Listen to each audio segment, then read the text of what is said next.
children, welcome back to your Hindi class. Hindi पढ़ने में हम पाठ 17 शुरू किए थे, विज्ञान का चमत्कार कंप्यूटर। पाठ का नाम विज्ञान का चमत्कार कंप्यूटर। तो हमने आपसे बोला था कि आपको ये जो कहानी है, ये जो विज्ञान का चमत्कार कंप्यूटर पाठ है, इसको पढ़ना है। आप सबने पढ़ा? गुड। तो चलिए एक बार हम फिर से जहाँ तक पढ़े थे वहाँ रिवीजन कर लेते हैं, उसके आगे फिर हम पढ़ते हैं, ठीक है। विज्ञान का चमत्कार कंप्यूटर। विज्ञान ने आविष्कार किया किसका? कंप्यूटर का। कंप्यूटर की खोज किसने की थी? चार्ल्स बेबेज ने। कंप्यूटर की खोज चार्ल्स बेबेज ने की थी। तो जो आज का युग है वो किसका युग है? विज्ञान का युग है। किसका युग है? विज्ञान का युग है। विज्ञान द्वारा प्रदत्त अनेक उपकरणों से हमारा जीवन बहुत ही सुविधाजनक हो गया है। विज्ञान के चमत्कारों में कंप्यूटर आज सबसे अधिक उपयोगी हो गया है। आरंभ में कंप्यूटर से गणित से संबंधित जोड़, घटाना, गुणा, भाग आदि को शुद्ध ढंग से हल कर लिया जाता था, किंतु आज कंप्यूटर अपनी विशेषताओं के कारण हमारे जीवन की आवश्यकता बन गया है। सैकड़ों मनुष्य मिलकर जो काम महीनों में नहीं कर सकते हैं, कंप्यूटर उसे कुछ ही क्षणों में कर देता है। देश के लगभग सभी स्कूलों में कंप्यूटर की शिक्षा दी जा रही है। आज सभी कार्यालयों में कंप्यूटर का प्रयोग किया जाने लगा है। हिसाब किताब जोड़ने से लेकर बिल बनाने, रेलवे और हवाई जहाज के आरक्षण, समाचार प्रेषण जैसे सभी कार्य कंप्यूटर के द्वारा हो रहे हैं। वैज्ञानिक, इंजीनियर, डॉक्टर, व्यापारी सभी कंप्यूटर का प्रयोग करने लगे हैं। यहाँ तक कि आज व्यक्ति की जन्म पत्री भी कंप्यूटर से बनने लगी है। फोटोग्राफी के क्षेत्र में कंप्यूटर ने कमाल ही कर दिया है। आपको जानकर आश्चर्य होगा कि वायुयानों, भारी तोपों, समुद्री जहाजों, पनडुब्बियों आदि को चलाने में भी कंप्यूटर का उपयोग अनिवार्य रूप से हो रहा है। अंतरिक्ष में छोड़े जाने वाले रॉकेट और अंतरिक्ष यानों का पूरा नियंत्रण कंप्यूटर के द्वारा ही किया जाता है।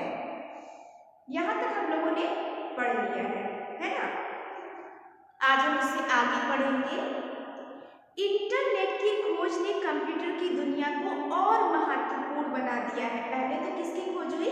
कंप्यूटर की, और फिर इंटरनेट की। जब इंटरनेट की खोज हुई तो हमारा जीवन और भी सुविधापूर्ण हो गया है, और भी महत्वपूर्ण बन गया है। वो इंटरनेट के द्वारा कंप्यूटर में पूरी दुनिया सिमट गई है। इंटरनेट के द्वारा ये कंप्यूटर में पूरी दुनिया जो है वो उसी में सिमट गई है। हम अपने घर में बैठे बैठे दुनिया के किसी भी कोने की जानकारी तुरंत प्राप्त कर सकते हैं। हम अपने घर में बैठे रहे, अगर हम कोई चीज़ लाइव देखना चाहें तो हम इंटरनेट के द्वारा हम कोई भी चीज़, दुनिया की कोई भी चीज़ हम तुरंत देख सकते हैं। कोई भी महत्वपूर्ण काम भी कर सकते हैं हम घर बैठे। ईमेल के द्वारा हम कहीं भी कोई संदेश भेज सकते हैं। ईमेल जो होता है उसके द्वारा हम कोई भी मैसेज भेज सकते हैं। मतलब इंटरनेट हमारी दुनिया, हमारे जीवन को और भी सुविधाजनक बना दिया है। हम घर बैठे ही बहुत सारे काम कर सकते हैं। जैसे इलेक्ट्रिसिटी बिल पे करना है तो हम इंटरनेट के द्वारा तुरंत पे कर सकते हैं। किसी को पैसे ट्रांसफर करने हैं, इंटरनेट के द्वारा हम तुरंत कर सकते हैं। तो इंटरनेट के द्वारा हम कोई भी कार्य, बहुत ही महत्वपूर्ण कार्य क्यों ना हो, हम तुरंत घर बैठे कर सकते हैं। आपने अपनी टेलीविजन पर अनेक तरह के विज्ञापन और कार्टून फिल्में देखी होगी। देखी है आप सबने? हाँ, सबने देखी होगी ना टेलीविजन पर। हाँ, अनेक तरह के विज्ञापन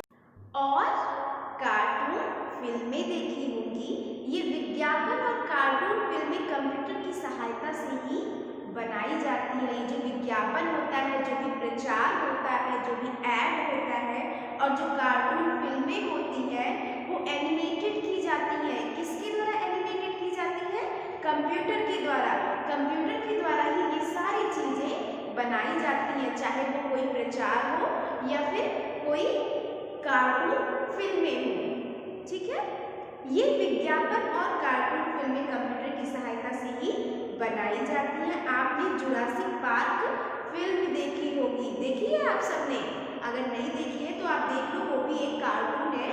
जुरासिक पार्क फिल्म देखी होगी। इसे देखकर आपको आश्चर्य भी हुआ होगा, यह एक सुंदर फिल्म है जो पूरी तरह कंप्यूटर की सहायता से बनाई गई है। जुरासिक पार्क जो फिल्म है वो पूरी तरह किसके द्वारा एनिमेटेड की गई है? कंप्यूटर के द्वारा बनाई गई है। और आपको देखकर आश्चर्य भी होगा कि ये कैसे कैसे हो रहा है ना? जो भी होता है उस फिल्म में वो कंप्यूटर के द्वारा एनिमेट किया गया है, कंप्यूटर के द्वारा बनाया गया है। कंप्यूटर का प्रयोग दिनों दिन बढ़ता ही जा रहा है। ये जो कंप्यूटर का प्रयोग है वो दिनों दिन बढ़ता ही जा रहा है। हम कहीं भी चले जाए वहाँ पे कंप्यूटर जरूर होता है, चाहे वो कोई दुकान हो, चाहे वो कोई स्कूल हो, लाइब्रेरी हो और हॉस्पिटल हो, बैंक हो, हर जगह कंप्यूटर का प्रयोग हो रहा है। मौसम की भविष्यवाणी के लिए भी कंप्यूटर का सहारा लिया जाता है। जो मौसम की भविष्यवाणी होती है कि आज बारिश होगी, आज तूफान आएगा, ये सब पहले से कैसे पता होता है? इसका भी जो पता लगाना होता है वो कंप्यूटर के द्वारा ही होता है, जिससे हमें हर चीजें पहले से ही पता हो जाती है। कंप्यूटर को मानव मस्तिष्क कहा जाता है। क्या कहा जाता है? मानव मस्तिष्क। अब आप सोच सकते हैं मानव का दिमाग कितना तेज होता है। मानव ने ही तो कंप्यूटर को बनाया, तो कितना तेज है उसका दिमाग, है ना? तो कंप्यूटर को क्या कहा जाता है? मानव मस्तिष्क कहा गया है। किंतु इसके प्रयोग में बहुत ही सावधानी की जरूरत पड़ती है। लेकिन जब हम इसका प्रयोग करते हैं तो बहुत ही सावधानी की जरूरत पड़ती है। कंप्यूटर में हम जो भरेंगे उसी के अनुसार वह परिणाम देगा। कंप्यूटर में हम जो भी लिखेंगे या फिर जो भी भरेंगे वो उसी के द्वारा, उसी के अनुसार वह जवाब देता है, हमें परिणाम देता है। हम जो लिखेंगे उसी को मॉनिटर पर पाएंगे। यदि हमने थोड़ी सी भी गलत जानकारी भर दी तो उसका परिणाम बिल्कुल उल्टा हो सकता है। अगर हम थोड़ा सा भी गलत कर देते हैं तो उसका परिणाम उल्टा हो जाता है, क्योंकि कंप्यूटर खुद से कभी भी गलती नहीं करेगा। हम जैसा करेंगे वो वैसा ही हमें परिणाम देगा। अगर हम सही करेंगे तो सही परिणाम मिलेगा, अगर हम गलत कर देते हैं तो हमें गलत परिणाम मिल जाता है, उल्टा परिणाम मिल जाता है। ठीक है, आ रही है बात समझ में? फिर क्या है, हमारे देश में कंप्यूटर का प्रयोग बहुत अधिक बढ़ गया है। ये तो हम सब जानते हैं कि हमारे देश में कंप्यूटर का प्रयोग हर जगह हो रहा है, बहुत ही ज्यादा बढ़ गया है। कहा जाने लगा है कि जो कंप्यूटर में शिक्षित नहीं है वह अशिक्षित है। अगर जिसको कंप्यूटर के बारे में जानकारी नहीं है तो ऐसा कहा जाने लगा है कि अगर कंप्यूटर नहीं आता है तो वह अशिक्षित है। आ रही है बात समझ में? हाँ, अगर हमें कंप्यूटर आता है तो हम शिक्षित हैं, कंप्यूटर की जानकारी है, हम कंप्यूटर में हर एक चीज कर सकते हैं, तो हम शिक्षित हैं। अगर कंप्यूटर की जानकारी नहीं है तो अशिक्षित है। इसी कारण बच्चे बड़े सभी खूब चाव से कंप्यूटर सीख रहे हैं। इसी कारण जो भी लोग हैं, चाहे वो बड़े हों चाहे वो छोटे हों, हर तरह के लोग बड़े ही चाव से कंप्यूटर सीखते हैं, क्योंकि यह जानना और कंप्यूटर चलाना हमारे लिए बहुत ही महत्वपूर्ण हो गया है। क्योंकि सारे कार्य आज के जो भी हो रहे हैं वो सब क्या हो रहे हैं? कंप्यूटर के द्वारा ही हो रहे हैं। आप भी अपने विद्यालय में कंप्यूटर सीख रहे होंगे, तो आप लोग सीखते हैं ना? कंप्यूटर आप सीखते हैं ना अपने विद्यालय में? हाँ, सब सीखते हैं, सब कंप्यूटर चलाते हैं। हमारे स्कूल में तो कंप्यूटर एक सब्जेक्ट ही है जो हम सीखते हैं। हमें लैब मिलता है, हम लैब में जाके सीखते हैं और हर तरीके की जानकारी प्राप्त करते हैं। कंप्यूटर से रिलेटेड, कंप्यूटर से संबंधित हम हर तरीके की जानकारी प्राप्त करते हैं। कंप्यूटर सीखते समय में आपको बहुत ध्यान रखना चाहिए। इसमें बहुत सारे पुर्जे लगे होते हैं। कंप्यूटर में बहुत सारी चीजें लगी होती हैं जिसके बारे में हमें जानकारी नहीं रहती है, लेकिन हमें इन जानकारियों को प्राप्त करना चाहिए और हम जो भी कार्य करें बहुत ही सावधानी के साथ हमें कार्य करना चाहिए। जैसे सीपीयू, मॉनिटर, माउस, कीबोर्ड आदि ये जो लगे होते हैं, पुर्जे लगे होते हैं, ये सब क्या होता है, एक दूसरे से कनेक्टेड रहते हैं। ये जितनी भी चीजें हैं वो किससे कनेक्टेड रहती है, सीपीयू से कनेक्टेड रहती है, क्योंकि वही हमारे डेटा को प्रोसेस करता है ना, वही हमारे डेटा को प्रोसेस करता है। तो ये सब जो हम कार्य करते हैं वो हमें बहुत ही सावधानी के साथ करनी चाहिए, जिससे भी कोई नुकसान ना हो। सबकी अच्छी तरह जानकारी कर लेने के बाद ही कंप्यूटर का प्रयोग होना चाहिए। पहले हमें हर एक चीज जान लेना चाहिए कि कौन से पुर्जे कहाँ पर लगते हैं। अब जैसे हर एक चीज, चाहे वो मॉनिटर का हो, चाहे वो मॉनिटर का वायर हो, चाहे वो माउस का वायर हो, चाहे वो कीबोर्ड का वायर हो, कहाँ पे लगा रहता है, सीपीयू से कनेक्टेड रहता है। किससे कनेक्टेड रहता है, सीपीयू से कनेक्टेड रहता है। अगर हम कहीं और उसको लगा देंगे तो हमें नुकसान भी हो सकता है उसका। इसीलिए कंप्यूटर को चलाने से पहले हमें हर एक चीज का ध्यान रखना चाहिए कि कौन सा पुर्जा कहाँ पर लगता है, ठीक है। और हम जानते हैं सीपीयू क्या है, ब्रेन ऑफ द कंप्यूटर, वो कंप्यूटर का मस्तिष्क है। बिना सीपीयू के हम कंप्यूटर में काम नहीं कर सकते हैं, कंप्यूटर नहीं चल सकता है। तो सीपीयू बहुत ही जरूरी है कंप्यूटर चलाने के लिए। कंप्यूटर के मुख्य रूप से दो भाग होते हैं, एक हार्डवेयर और दूसरा सॉफ्टवेयर। तो कंप्यूटर के मुख्य रूप से दो भाग होते हैं, एक हार्डवेयर होता है और एक सॉफ्टवेयर होता है। हार्डवेयर क्या होता है कि जिसको हम टच कर सकते हैं, जैसे मॉनिटर, माउस, ये सब क्या है, हार्डवेयर है। और सॉफ्टवेयर क्या होता है, कोई भी ऐप हुआ, हम गाना सुन रहे हैं तो हम गाने को टच कर सकते हैं, नहीं टच कर सकते हैं, है ना। वो सिर्फ हम स्पीकर के द्वारा गाने को सुन सकते हैं, लेकिन हम टच नहीं कर सकते हैं। सीडी को हम टच कर सकते हैं। तो सीडी क्या हुआ, सीडी हार्डवेयर हो गया और उसमें जो भी चीजें चल रही हैं उन चीजों को हम टच नहीं कर सकते, इसलिए वो क्या हो गया, सॉफ्टवेयर हो गया। ओके, आज सॉफ्टवेयर के क्षेत्र में भारत बहुत आगे है। सॉफ्टवेयर के क्षेत्र में भारत क्या है, बहुत ही आगे हो गया है। दुनिया के सभी देशों में भारत के सॉफ्टवेयर इंजीनियरों की मांग तेजी से बढ़ रही है। दुनिया के सभी देशों में, सोच लीजिए, देश जो और देश हैं, जो विदेशी लोग हैं, वो क्या करते हैं, भारत के सॉफ्टवेयर इंजीनियर की मांग कर रहे हैं। उनकी मांग तेजी से, हमारे भारत देश के जो भी सॉफ्टवेयर इंजीनियर हैं उनकी मांग तेजी से बढ़ रही है, और देशों में और विदेशों में उनकी मांग तेजी से बढ़ रही है, दूसरे देशों में। आज कंप्यूटर जीवन के हर क्षेत्र में प्रवेश कर चुका है। कंप्यूटर जो है वो दुनिया के हर क्षेत्र में, चाहे वो जो भी क्षेत्र हो, उसमें वो प्रवेश कर चुका है। इससे रोजगार के अनेक अवसर उपलब्ध हुए हैं। कंप्यूटर के द्वारा हमें रोजगार के अवसर भी मिले हैं।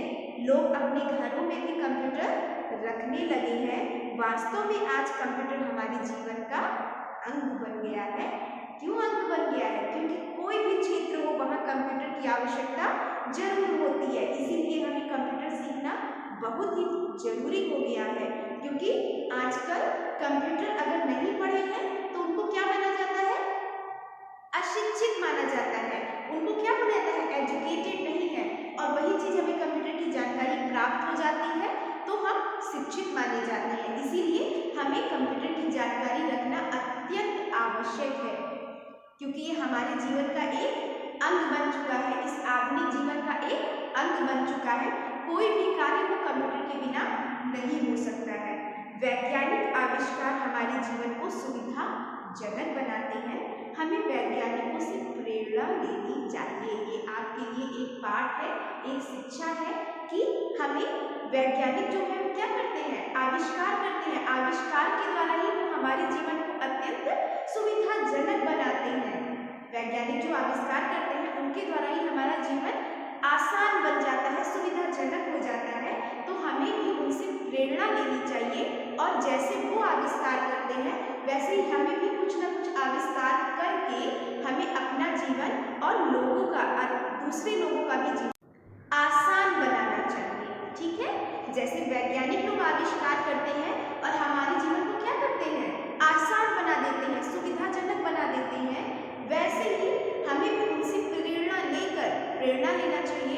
उनसे कि वो कैसे करते हैं। ये सब चीज़ों की प्रेरणा लेकर हमें भी अपने जीवन में कुछ ना कुछ नया आविष्कार करना चाहिए, है ना, और अपने जीवन को और दूसरों के जीवन को भी सुविधाजनक बनाना चाहिए।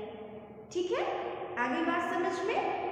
तो आज आपको क्या करना है, इस पाठ को, पूरे पाठ को पढ़ना है, अच्छे से समझना है।